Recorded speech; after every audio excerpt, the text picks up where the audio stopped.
Léa est exaspérée.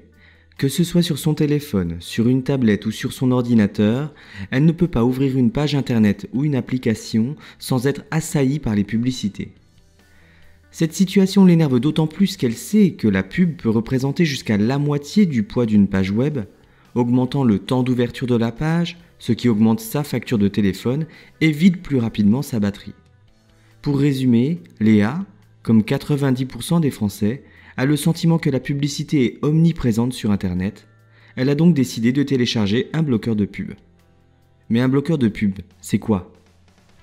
Un bloqueur de publicité est un logiciel qui permet de supprimer les publicités en ligne lors de l'affichage de pages web sur un navigateur Internet. Actuellement, il n'existe pas de solution permettant de bloquer la publicité dans des applications. Léa n'est pas la seule à avoir cédé à ce type de système. D'après une étude Adobe et PageFair, 198 millions d'internautes utilisent ces logiciels, un chiffre en hausse de 41% en 2015. Face au développement des logiciels anti-pub, les entreprises s'inquiètent de la réduction des revenus publicitaires qui sont directement liés à la vue par les internautes des contenus. C'est le serpent qui se mord la queue. D'un côté, la majorité des internautes refusent de payer pour accéder à un contenu. De l'autre, les entreprises n'ont jusqu'ici pas trouvé d'autres moyens que la pub pour financer des contenus gratuits. Le manque à gagner devrait s'élever à 1 milliard de dollars en 2016, soit près de 1% des revenus espérés. Comment les acteurs du web réagissent ? Le secteur de la publicité reconnaît des abus qui ont contribué au développement des bloqueurs de pub.